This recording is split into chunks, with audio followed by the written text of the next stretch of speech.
épargner 30 000 € en 2 ans avec le SMIC en France.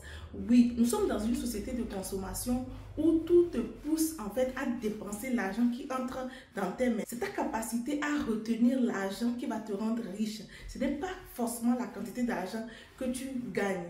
Oui, dans la vidéo, je vais te dévoiler 5 techniques que j'ai mis en place moi-même, arrivé en France avec un SMIC. Oui, 1100, 1200 € qui m'ont permis vraiment de générer 30 000 € rapidement. Et reste jusqu'à la fin parce que je vais te parler je vais t'expliquer comment la mise en place de cette technique-là m'a permis après de pouvoir épargner 10 000 € en 6 mois. Bien évidemment, je vais t'expliquer à la fin de la vidéo ce que j'ai fait avec les 30 000 € et je suis sûre que franchement, ça va t'aider.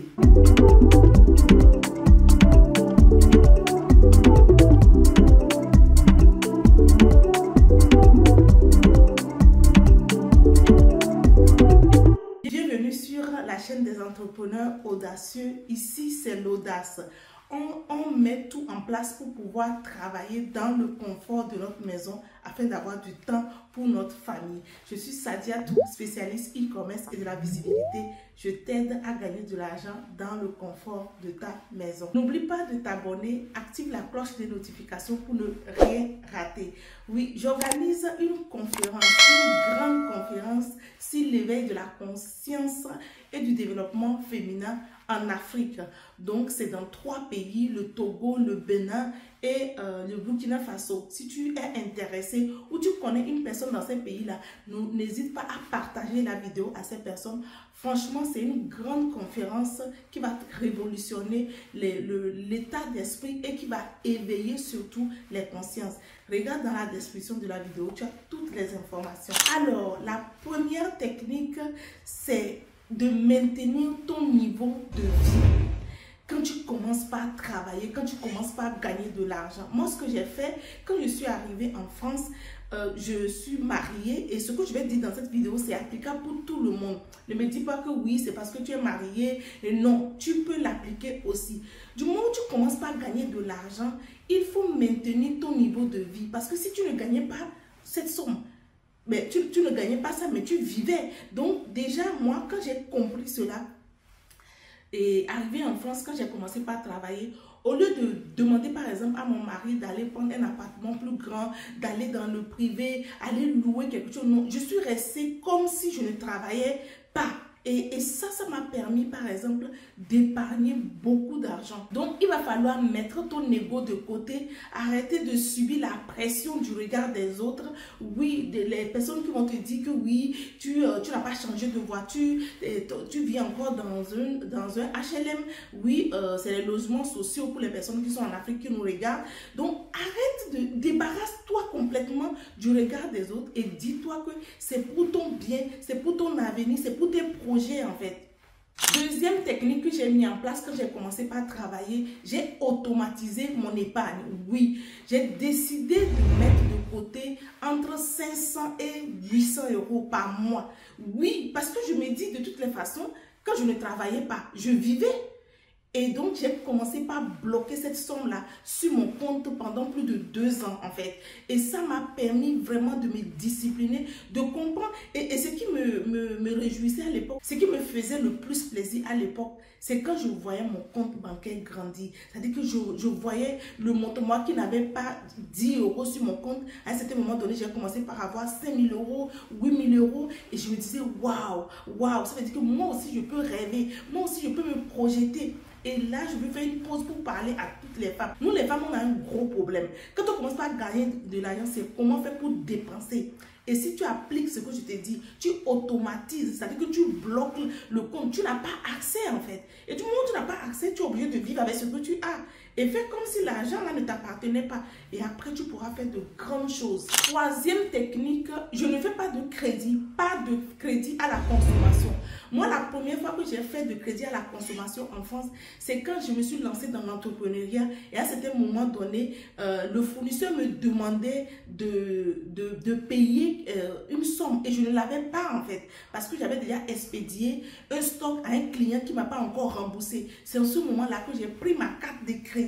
Oui, bah, ici tu as des cartes hein, et je me suis permise de prendre un montant pour pouvoir envoyer aux fournisseurs. Donc ce que je suis en train de te dire ici, c'est que on est dans une société de consommation. Tu rentres dans le magasin, on va dire telle chose, payable en 10 fois, payable en 20 fois. Ça, tout ça, c'est de mauvaises dettes. Tu ne peux pas aller prendre du crédit, par exemple, pour acheter une voiture, crédit, pour faire les choses. Et à un certain moment donné, toi-même, financièrement, tu ne t'en sors pas. Tu n'es pas bien dans ta peau. Je te conseille vraiment, à partir d'aujourd'hui, de te challenger pour laisser toutes ces histoires-là de crédit à la consommation afin de vivre. Parce que nos parents qui sont en Afrique, là, les personnes qui sont en France ici, et ils ne prennent pas de crédit. C'est qu'il y a des pays, par exemple, comme les États-Unis, pour savoir, c'est-à-dire que pour te challenger, pour savoir vraiment si tu es une personne qui peut gérer l'argent.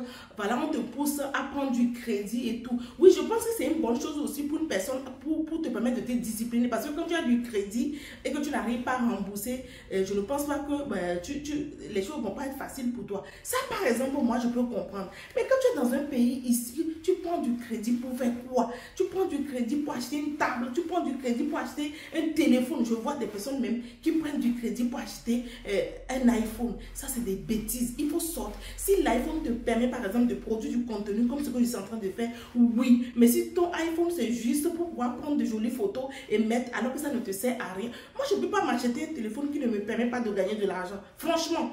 Un téléphone qui coûte très cher, qui ne me permet pas de gagner de l'argent, je ne suis pas dans ça. Donc, il faut que tu te disciplines. Tout est question d'habitude. Il faut que tu apprennes à te discipliner, à te déranger pour que tu changes ton comportement afin d'avoir le résultat que tu veux dans ta vie. Quatrième technique, moi, c'est que les divertissements, je ne suis pas dedans. Oui, moi j'ai une connaissance par exemple, elle me dit oui, c'est parce que tu es en Occident ici et que tu n'as pas vraiment la famille. J'ai dit moi même si je suis en Afrique là, affaire de fête, affaire de baptême, moi tout ça là, ça m'irrite même. Oui, je suis désolée, hein, quand j'entends baptême, anniversaire, tout ça, je me dis bon, on a besoin quand même de se retrouver de temps en temps, mais à un certain moment donné, si c'est ça qui te plonge, moi j'ai eu une femme dans mes consultations business qui me disait que oui, tu sais, je me sens tellement soulagée depuis que je discute avec toi. J'ai dit pourquoi? Elle m'a dit, j'ai une telle pression des personnes qui sont proches de moi. C'est-à-dire qu'on m'a dit qu'il y a baptême, on m'a dit qu'il y a funérailles, on m'a dit qu'il y a ceci, il y a cela. Et finalement, à la fin du mois, j'ai l'impression d'avoir un poids sur moi. J'ai dit à partir d'aujourd'hui, tu dis stop, d'accord? Tu dis stop, les gens vont parler, il faut les laisser parler. Oui, il faut laisser les gens parler, ils sont dans leur rôle, chacun joue son rôle. Et toi, tu sais que pour ton bien, tu n'as pas besoin de ça. Et simplement, tu vis ta vie. Et l'avenir vous dira, en fait, d'accord? Donc, cinquième technique, je vais te demander de tout faire. Ça, je l'ai appliqué quand j'ai commencé par gagner de l'argent, quand j'ai commencé par faire certaines choses. J'ai essayé d'avoir une visibilité sur mes dépenses. Ça, franchement, tout le monde doit le faire. C'est-à-dire que tu ne dois pas te lever, par exemple, et à la fin de la semaine, tu ne sais pas combien tu as dépensé. À la fin de la journée, tu ne sais pas combien tu as dépensé. À la fin du mois, c'est que dès que toi, tu prends ton argent, simplement, c'est pour dépenser. Il n'y a pas... Tu ne traces rien. À partir d'aujourd'hui, prends une feuille. Écris, par exemple, à ta droite, entrée, et à ta gauche, sortie. Et tu regardes ce que tu dépenses. Et tu peux même, il y a même des applications qui te permettent de pouvoir tracer ça. Toutes les dépenses de la journée, tu les mets. Et à la fin de la journée, tu vas te rendre compte que tu dépenses plus que ce que tu gagnes. Ça t'envoie un message alerte. Et tu prends la décision maintenant de te discipliner si tu vois que ce n'est pas la bonne chose pour toi. Bravo, tu es resté jusqu'à la fin. Je vais te dire ce que j'ai fait avec les 30 000 €. Ce qui s'est passé en fait, c'est que quand je me suis disciplinée à mettre entre 500 et 500, 700, 800 € par mois, ça m'a permis rapidement de mettre de côté 10 000 € et j'ai décidé de ne pas laisser l'argent dormir dans mon compte et j'ai commencé par acheter des déodorants, des choses ici parce que aussi il y a des enfants qui ont commencé par grandir et il y a les dépenses qui ont commencé par augmenter. Donc du coup, comme je savais que je ne pouvais pas continuer par mettre cette somme là de côté, j'ai réfléchi rapidement à mettre en place une activité qui va me permettre de pouvoir gagner de l'argent afin d'atteindre mon objectif. Parce que moi, au départ, mon objectif, c'était 50 000 euros. Voilà, en 2 ans.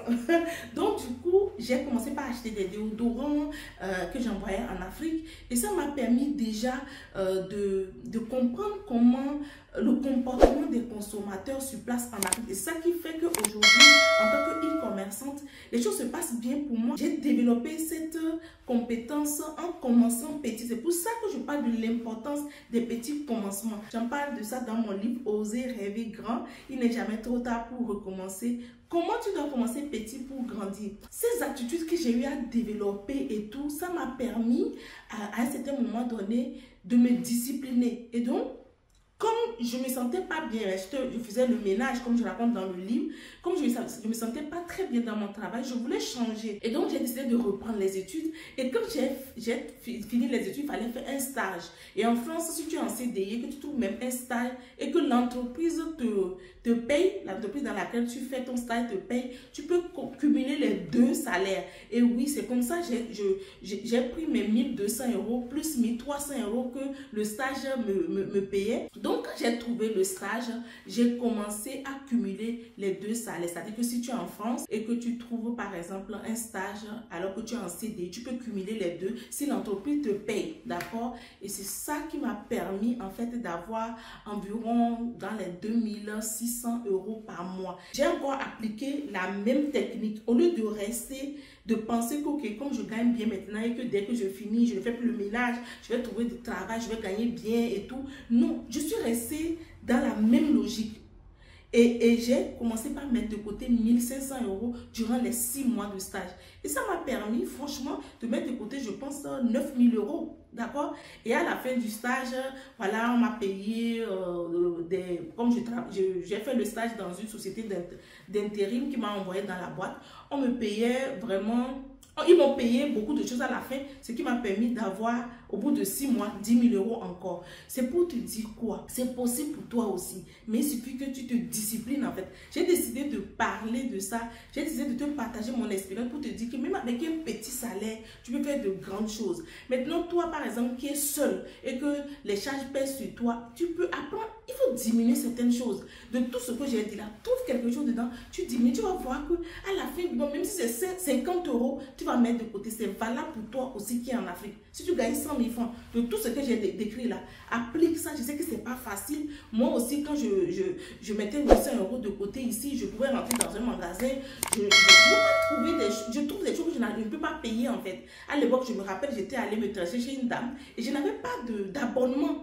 Oui, je n'avais pas d'abonnement pour me connecter à Internet. Et je me rappelle très bien, la dame me dit, mais tu travailles, c'est quoi ça? Oui, elle était choquée en fait. Alors que moi, je savais ce que je faisais. Je me rappelle à l'époque, elle pensait que oui, c'est mon mari qui m'empêche d'avoir ça et tout. Alors que non, moi, j'avais une vision en fait. Donc, c'est pour ça que je dis aux femmes aujourd'hui, soyez visionnaires. Si tu n'es pas visionnaire, tu risques de tomber dans le piège des personnes et tu vas tourner en rond.